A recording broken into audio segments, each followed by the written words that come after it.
Good morning and welcome to From A to Z.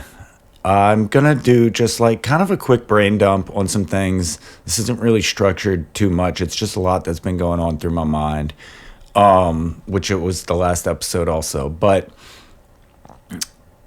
okay, so the crypto stuff is really hilarious to me right now because, for one, the crypto bros, all the people in the cryptoverse, not all the people, actually, you know what? A very loud group of people, which is a lot of them, are pro-Trump and thought Trump was going to be great for their crypto.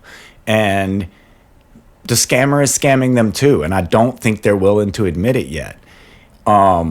I think that he has been insider trading the hell out of us. He has been saying things, price pumps, he's selling, he's buying, his crew is making moves.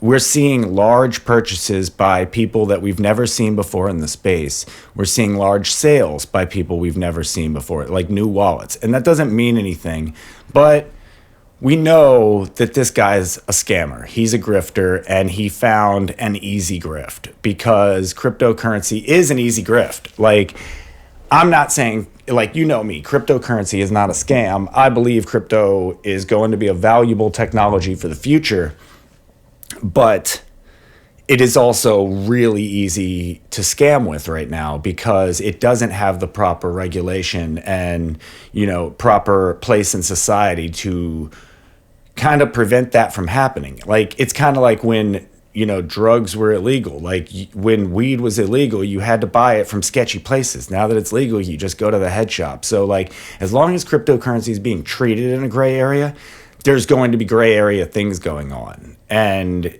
it's going to be, as it becomes more institutionalized, that we might see that change. As you know, I don't want it to be institutionalized. I would rather see crypto be a fringe, underground, revolutionary technology. But the bootlickers of the cryptocurrency space are just licking Daddy Trump and the TradFi's balls in hope that, like, they'll buy their bags. They're just getting totally screwed. And I don't see anybody admitting that crypto's getting screwed and that they voted for a scammer. Nobody's willing to admit it. On the other hand, my favorite leftist and, left-leaning TikTok creators are all talking about the latest things that Trump's passing and doing with cryptocurrency and using Trump as an excuse to say that all of crypto is a scam. And I see why they're saying that, especially because I think this is all, once again, controlled opposition. So if you're a leftist and you're still taking the opinion of liberals on crypto, of the Democrats on crypto, then you're not actually breaking free. You're not going any further left. Like, think about crypto the same way you can think about guns. Democrats and liberals will tell you that you shouldn't own guns, and anyone further left than that should tell you, well, you're going to need guns to fight fascism. And you're going to need a lot of other resources besides guns, because when it comes to modern warfare, guns are probably the least of your concerns. You're probably better off having some kind of like drones and other things you can implement like that, other technological weapons or defenses, which I totally encourage people to be thinking about technology as a defensive weapon. And crypto is one of the only ones that you can actually effectively use for defense. So it really upsets me to see a lot of leftist creators not looking into the technology. Like, there are a lot of leftists that agree with AI. And that's what trips me out, is because we skipped right over an entire technology. You're all on smartphones. You all agree that social media is a necessary voice to the revolution. And yet, like, this revolutionary money has somehow totally eluded you. And I don't see a lot of people like myself who understand this technology and have opinions on it that are positive as well as negative. I also critique cryptocurrency, and I even hate this use of talking about cryptocurrency as if it's all one thing, as if Bitcoin and Ethereum are the same thing, and if those two things are the same thing as every other dog coin and crap you've ever heard of. Like, the bottom line is that cryptocurrency is not one thing, the way that you think of the dollar as one thing or the stock market as one thing. Like, it's being evaluated in that way, but it's not that. And I would encourage leftist people to learn more about this technology and its capabilities and its limitations. Because like I said, I'm not saying it's a perfect system that's going to set everybody free, but you have to look at the merits of decentralization in order to actually judge whether or not this technology is valuable. And just taking the Democrat position as a leftist, if you're just taking the Democrat position, you haven't really thought past the rhetoric. You haven't thought past the headlines. And so I see it's easy to see Trump is pro-crypto, so crypto must be for scammers, because also Biden and Kamala for the last year, and Schumer and Warren and all of them told me that crypto was a scam for the last 4 years. Really, the last decade, they've all been saying it. But in the last 4 years, Trump suddenly switched positions. And in the in the last year or so, Trump switched positions. In the last previous 4 to 5 years, Democrats have started to talk more and more about crypto and started trying to heavily legislate it, to the point of like Gary Gensler going after totally legitimate companies while they were writing laws with Sam Bankman-Fried, one of the greatest scammers in the space. So the Democrats were also willing to sell the American people out to a scammer in crypto. So don't think that Trump is the only one that tried to play this game. They tried to do it with Sam Bankman-Fried, but he went illiquid, and it came out basically that he was a total scammer before they could finish writing laws that would make FTX the most like important crypto trading firm in the nation, because they were up to something. And then as soon as their gig was up, as soon as they couldn't do that little thing with SBF, they suddenly started suing through the SEC, suing and going after legitimate companies like Coinbase and OpenSea and Uniswap. And anybody who actually tried to do the right thing was slapped with a Wells notice or worse. And that includes like Robinhood and things like that. So I'm saying if you're a leftist, you need to look further into this technology and don't just stop at Democratic talking points.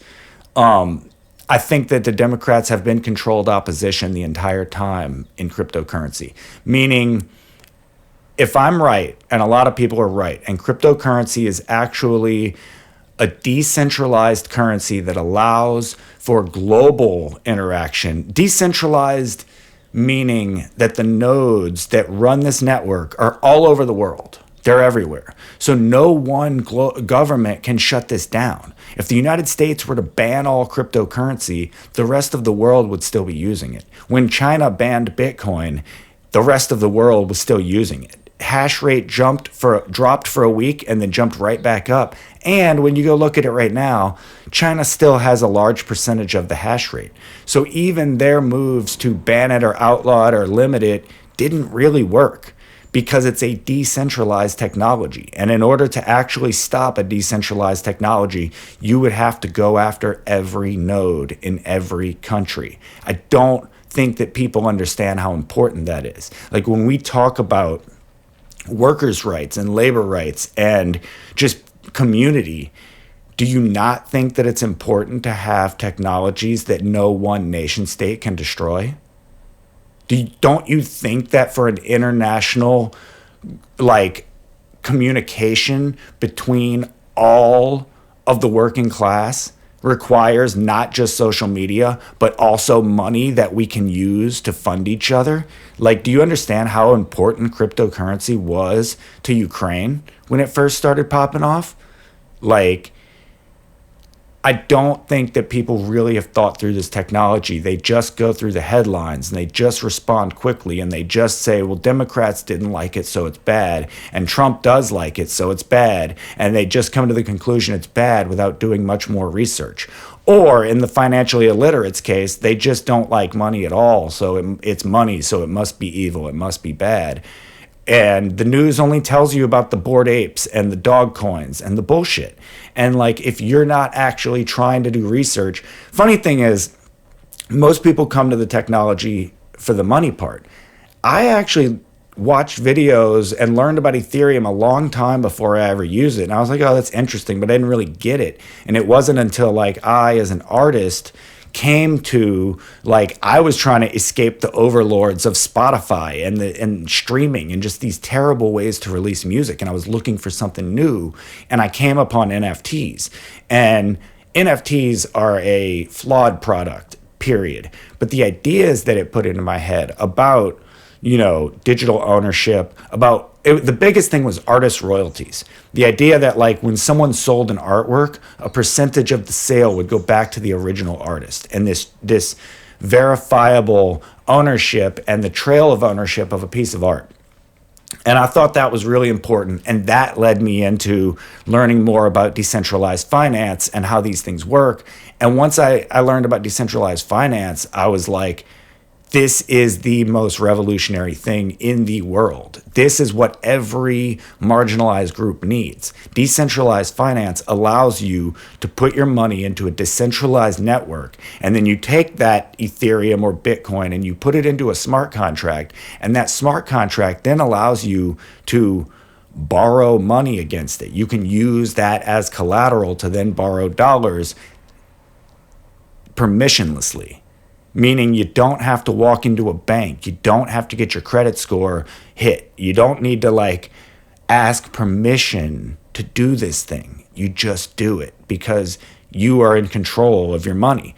And I really think that, like, one of the biggest issues on the left is A, financial literacy, and B, financial freedom. Like, on the left, the Democrats are taught to basically, like, rely on the government for handouts. And the only thing the government is there for is to, like, give bonuses and handouts and, like, just basically, like, free money anywhere that we see fit, and not any actual effective change towards making people independent. I totally agree with welfare programs. I totally agree with social safety networks. What I'm saying is that we use these things as the carrot and the stick to get Democratic votes. They don't actually want anything to change. They don't actually want you to have financial freedom. And I think that cryptocurrency is one of these technologies that, if you're financially literate and you start to learn about this, you can see how this actually does set you free. If you want to be able to make political statements and political moves without fear of your bank accounts being turned off, or, being able to have that extra money to be able to participate in general strikes and economic strikes and things like this, you're going to need a safety net. And it's not just, yes, the safety net of community is very important. We need to do that. But at the end of the day, we're under a capitalist system, and we're going to need money to fund our revolutions. And if you want that money to not be reliant on your oppressors, then it needs to be a new form of money. So you need to be able to remove your dollars from the system, like I was saying in the last episode, and where do you put them at that point? And so I think that, like I was saying, this controlled opposition move of the Democrats to make everyone believe that crypto is bad. And then for now, Trump is, like, using it. So now it's cemented that it's bad, because the first president to openly embrace this technology is a fucking grifter. And that's not good for crypto. That's really not good for crypto. It really just, and the loudest voices right now are the most terrible people in the world, who are just, like, totally pro-Trump, totally, like, free market to the point that they don't care who lives and who dies. They're actually okay with that. They're actually okay with the system in which people die. It's functioning as intended. But this control opposition is what prevents people from actually looking at cryptocurrency as a real technology and thinking that maybe this can help a leftist movement gain some legs. Maybe this is what's going to survive on the other side. Maybe. And even if it's not, it's still decentralized, and it's still good enough for now. Nobody's to say that there won't one day be a cryptocurrency that comes out that's actually better than Bitcoin or Ethereum. Hasn't happened yet, but it doesn't mean it won't. These could just be the test runs, or these could be the holy grails. But regardless, anyone who thinks that your money can just be taken away, like if you buy Bitcoin, somebody can just take it. No, that's your bank account. Cryptocurrency can't just be erased unless you click something malicious. There's a lot of cybersecurity to worry about. There's a lot of security in general that needs to be worried about when it comes to being this type of investor. Or, self-sovereignty is very hard. It is not for people who don't want to learn to do things properly. It's not for people who don't have good password storage or any of those types of things. And it's why I don't really encourage people to get into crypto, because honestly, I think most people don't have the intelligence or the patience to actually be good at self-sovereignty. And I don't just mean cryptocurrency. I mean, in general, I think everybody across the spectrum doesn't know what to do without a support desk and a support chat. And if there's not somebody that I can instantly reach out to and get clear answers from, then I don't want to use it. People don't actually want to learn how to do things for themselves. And I'm not saying you should be doing that. I do think that information should be available. All of these crypto projects usually have not Bitcoin and Ethereum so much, but any other project that you were trying to use, like a smart contract, like Aave or Uniswap, they all have Discord servers where you can find other people to help you, or you can just find FAQs and things like that have the clear answers.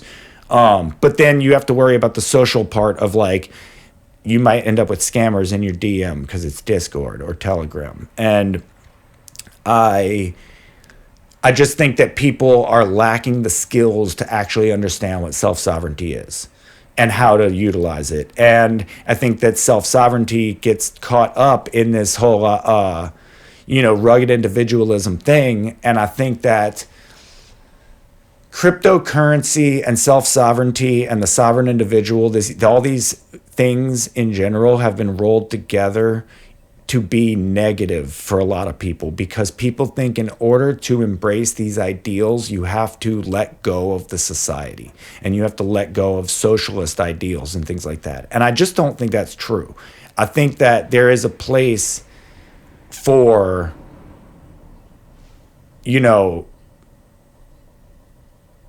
organization and technologies that allow for the individual to flourish. I actually think that the society flourishes by the individual flourishing. And as I said in the last episode, I kind of believe that society should not be overbearing on the individual, and society or governments should not be overbearing on the individual, and governments should not be overbearing on the community.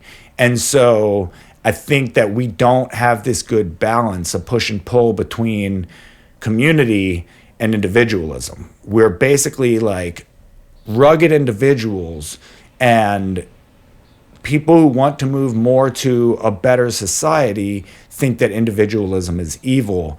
And to a large degree, it can be used towards evil, but so can just going with the crowd. So you have to be able to be an individual in the crowd. You have to be able to be an individual in a community, in a society. And I think that's where, it's actually really funny, this conversation, because the more religious and conservative side of the conversation should be taking care of people and caring about community, but they only care about people they know. And even then, they may not even care about people they know. They really only care about people that 100% fit their narrative, because if you're the member of the family that doesn't fit that person's narrative, you won't reap the rewards or the shared benefits of knowing that person, because they will punish you for not fitting into their group the way they want. And so that's where conservative values kind of usurp the community. And then on the other hand, the group of people who are actually more about the individual, because when you say that you want to respect people's identity, and identity is an individual thing. And so this idea that identity politics and identity is important to people who want to form a society, I totally agree with. The cognitive dissonance on the left is that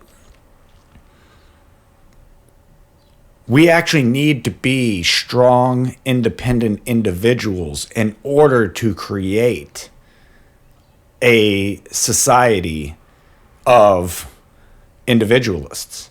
Meaning, like, not the idea of individualism, but like the idea of, like, if you want to be 100% yourself, if you want to be your chosen gender and your chosen romantic partners and, you know, your chosen identity, then you have to be individual. And we squash that out on the left because as soon as someone is actually like doing, like, when someone is doing something we don't like, when someone is doing something that we don't agree with, we don't try to figure out how that is included in the fold. We just demonize. So, like, I'm sure there are many people on the left who do not like me because I encourage the use of cryptocurrency and AI. And people on the left are against those technologies. And no one even wants to stop to say, well, hey, this guy right here isn't, you know, advocating for scams. They can't see past that. They can't have any nuance towards that discussion. And that's what's really bothering me, is because the lack of nuance on both sides, the lack of, I don't even know what I mean, but there are no both sides. The lack of nuance, when I say both sides, I guess I mean leftists and then Democrats and Republicans, because I no longer see the Democrats as left.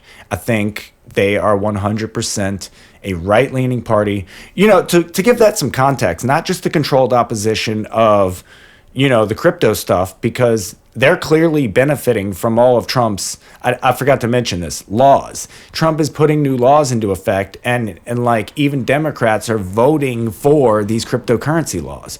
The things that they were like just a few years ago calling a scam, they're now voting to like deregulate and things like that, which they haven't even regulated in the first place. So it's all very squirrely. But point being, Democrats are actually supportive of a lot of Trump's crypto policies, regardless of what they're saying in public. And I think that's intentional. Like, they intentionally, for 4 years, told you it was bad to make sure you didn't buy. They were filling their bags. That's the game here. If there's a scam, it's that telling you crypto is evil keeps you out of it. And as long as you believe that crypto is evil, and they're constantly pushing this new society that's gonna center around digital items, digital currency, like, you're leaving yourself out intentionally, because do you honestly believe that, like, this isn't coming?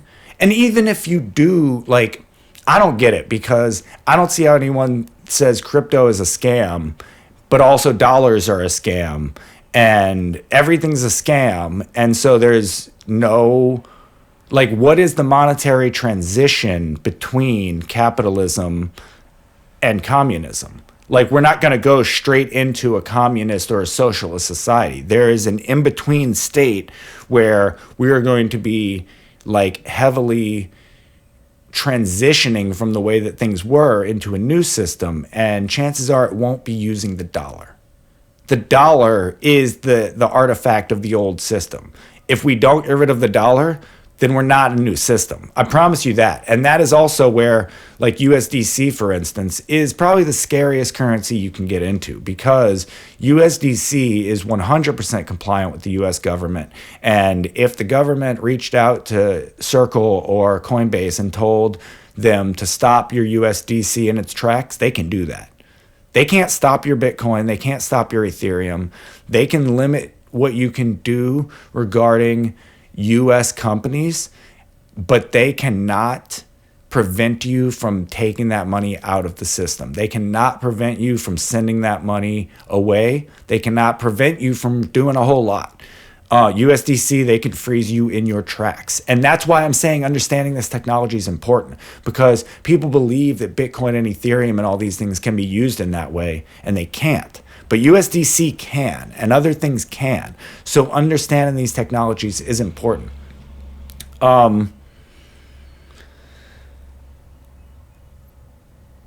The transition is keeping you out. The shakeout, this is the shakeout. So if you didn't buy crypto for the last decade because the government kept telling you it's evil and you never did your own research.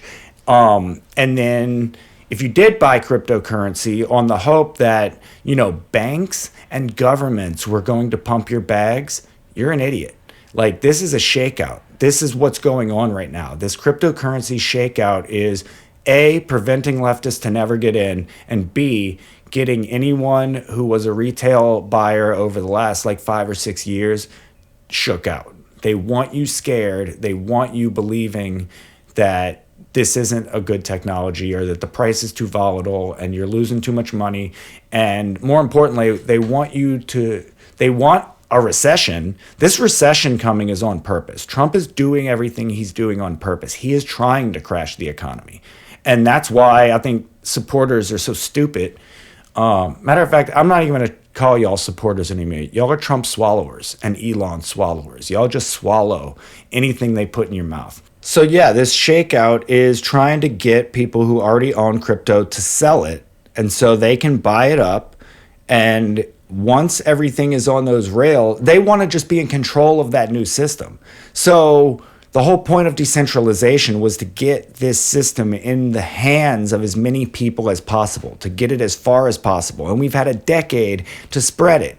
But the misinformation by the banks and the governments has prevented it from spreading. And your fear of actually researching these things has prevented it from spreading. And most people that buy cryptocurrency never move it off the exchange. What I mean by that is you buy cryptocurrency on Coinbase or Kraken or crypto.com or one of the scam sites that crashed, and you never moved it on chain. You never learned what on chain even meant.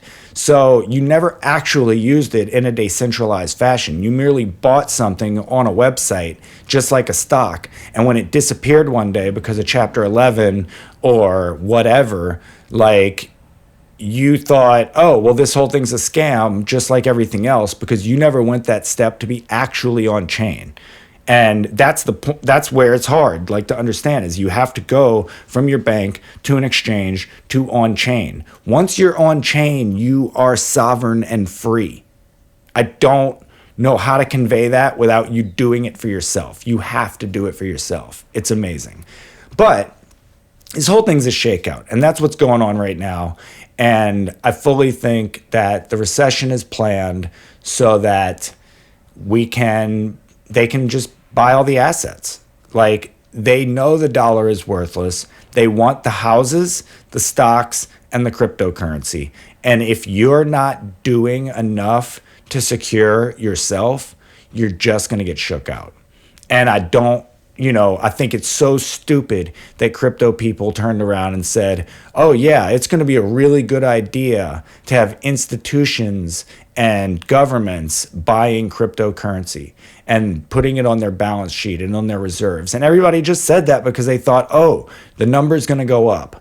But it's not good for a decentralized revolutionary technology to be used by the people that literally manipulate the stock market, literally manipulate the money. If they can manipulate everything else, why do you think they'll be any different on crypto? I understand that they can't actually put their hands on it and change the code, but if you are the majority holder, you can vote to change the code.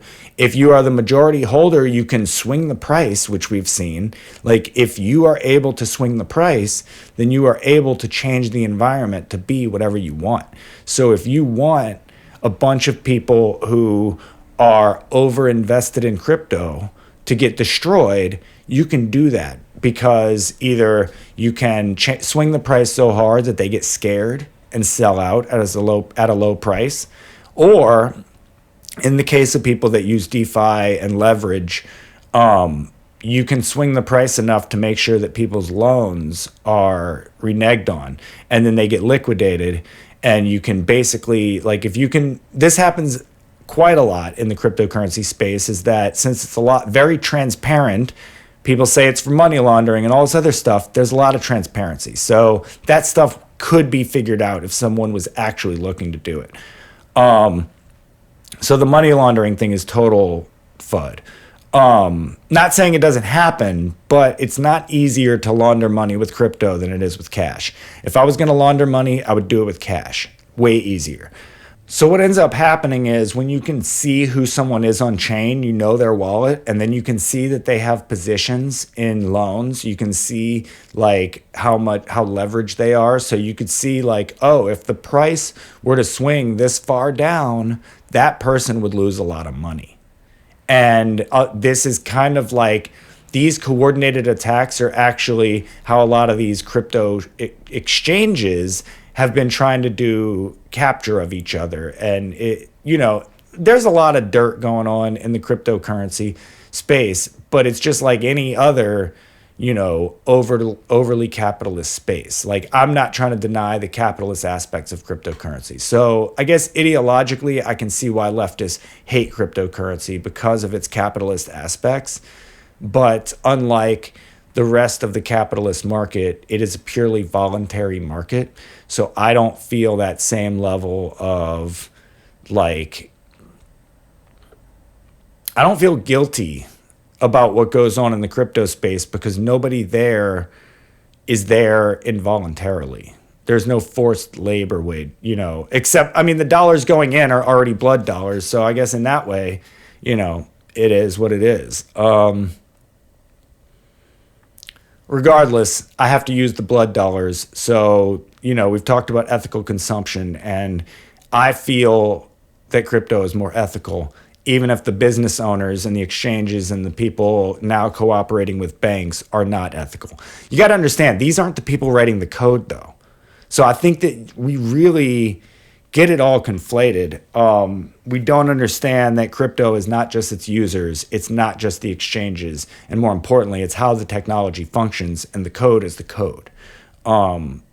So I think that's very much disregarded. I don't know, man. It's really hard to get. I'm not trying to change anyone's mind. I just see that this is very backwards, that people on the left don't embrace technology, and I think that's going to make us lose. Like, there is no winning without the better technology. And if we're just going to ideologically, say we don't use, are we going to become the Amish? Like, is that the plan? Is the plan for everybody on the left to get a farm and throw away their smartphones? I don't know. That's not the plan. That's not going to win because, I hate to tell you this, but the guns, the armies, the tanks, they still roll through on your farm.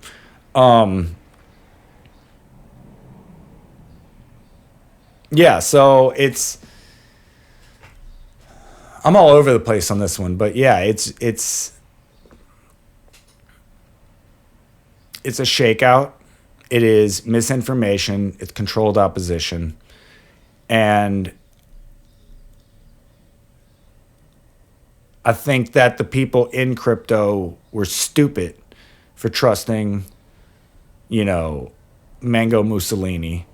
And I think they were stupider for trusting Elon Musk because most of crypto discourse, public discourse, takes place on X, Twitter. It used to be Twitter, and that's where crypto started, and we called it crypto Twitter. And now it's transitioned to X, and so many of these people are Elon swallowers.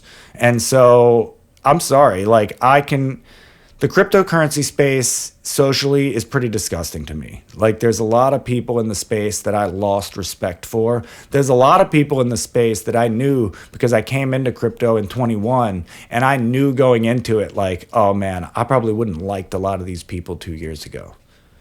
I realized early on that a lot of the people I was talking to were Trump supporters and were, bad people as far as their social values, bad people. And I actually had someone who I was really close friends with that I didn't realize until we were in East Denver and I was having conversations face to face with this person, how bad of a person he really was. This dude got mad at me, angry, because I was just talking about capitalism. And I was just talking about corporate oligarchy and how crypto was actually a technology that would set us free, but we had to watch ourselves because of all the scammers and the grifters and the talking heads in the space.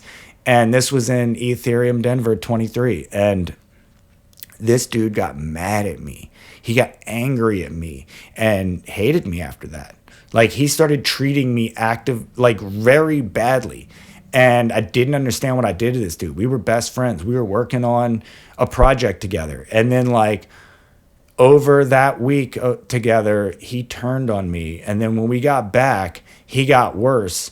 And I actually ended up quitting a crypto organization that I was a part of because this dude was such a terrible human being that I couldn't be around him. And I'm sure he told everybody terrible things about me. And I'm gonna do some episodes that are specifically about my experiences in digital organizations.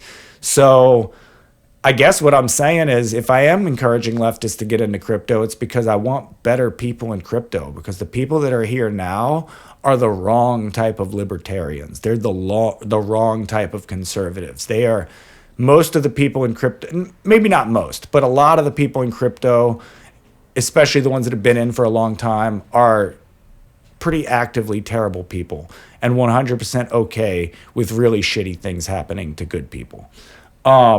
I'm not going to say everyone, because I don't think the women in crypto are like that. Like, the women in crypto are, if anything, are being mistreated by the crypto bros. And so I applaud, the women in crypto who are doing it big and doing it strong and moving past these trolls. And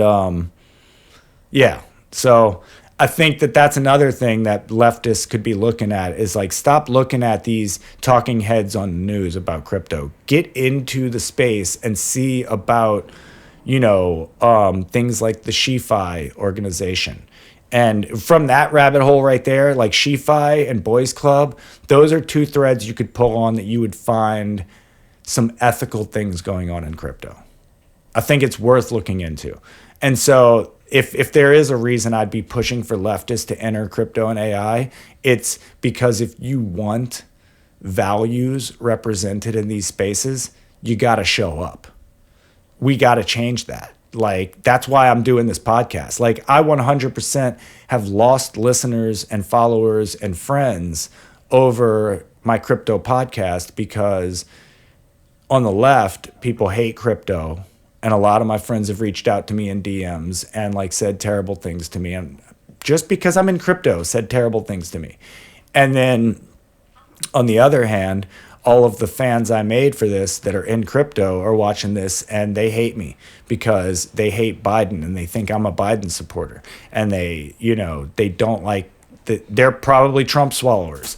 So I probably lost a lot of listeners, and I don't care, because I'm not here to pander to the algorithm. I'm not here. That's why I curse. It's why I just say things. I'm not censoring myself. I don't care if I get 1 billion listeners or 2. I'm saying my piece. And this is about getting that piece out. And people that don't appreciate it, don't appreciate it. It is what it is. I've said my things. I wrote an article about how much I hate football and how people who watch football probably aren't capable of having a political conversation because you can't count higher than 2, and you get caught up in this whole teams thing. And that's been my biggest pet peeve with TikTok, is that every time I post something, it's 60 seconds and no one actually sees, my full take on a thing. And as soon as I say something about Trump, I've got everybody, oh, you love Biden and Kamala. And then as soon as I say anything about Biden or Kamala or crypto or anything that's like in any kind of individualistic idea, people on the left are quick to like just shoot it down. And so I'm not here to please anybody. I'm here to say my piece, and the people that hear it might hear it, and the people that don't. But at least I'm getting it out there. And that's all I can do, really. So, oh man, I don't even know if I completed all my thoughts. I might have to come back to this. I was definitely all over the place. Definitely didn't, stick to a cohesive theme. Or I did, as far as it was mostly about crypto, but I don't know if I finished all of my thoughts. But just to recap, I think that if you call crypto a scam without having done further research, that's a psyop. Like, you are being psyop. So you should at least understand the technology fully before writing it all off. At least understand Bitcoin and Ethereum. And then everything else you can consider a scam pretty safely. I'm not saying that they are scams. What I'm saying is you wouldn't have to look further than that and you'd be fine. Like, I would, encouraging people to use DeFi, yes, but like smart contracts are a risk. And if we're talking about revolution here, maybe the best idea is to just have your Bitcoin and your Ethereum in cold storage and have your seed phrase saved and just putting away that nest egg and that little like safety net for whatever happens. So not using DeFi is the better option as far as revolution goes. As far as, being able to turn this money into more money or being able to use it effectively to fund movements, that's awesome. Like I said, smart contract risk, you need to go learn about these things. If you're on the other side of it and you're a pro-crypto person, you need to realize that the government and the institution and the banks are not your friend. This technology is there to interrupt them. And the only reason they're getting into it now is so that they can interrupt you.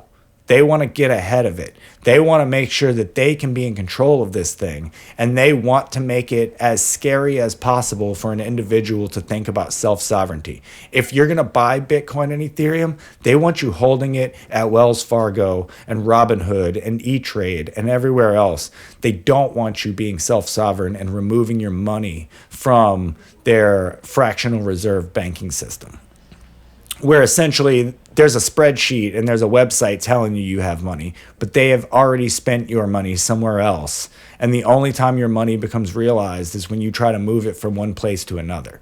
So if you're a crypto person who's eating this stuff up, please understand. We're trying to make a decentralized, revolutionary, government-proof technology. Stop swallowing the bullshit. Stop just eating up this garbage from banks. You should be booing every time a bank buys cryptocurrency. You should be booing every time a nation state buys cryptocurrency. It's not a good thing. It's not a good thing to have nation states controlling this. And then other than that, the recession is planned. The controlled opposition is planned. Like I said in the last episode, I don't even know if this fascism is real fascism as much as it's just like performance for capitalism.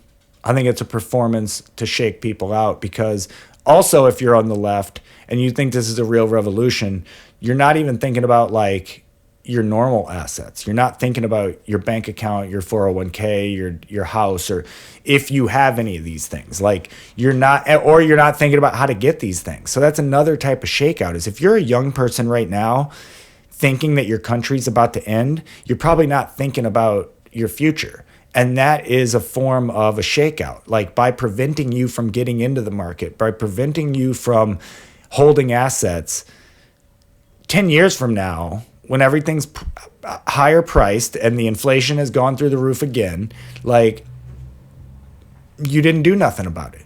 You honestly believed the revolution was coming, so you didn't save any money. You didn't buy any crypto or any assets or a house. It's a mental shakeout. And so this whole fascism could be part of that too. Like it is based. The reason I say, I'm not saying Trump's not operating like a fascist. He definitely is. But I think a lot of it is performative to shift money from one hand to the other.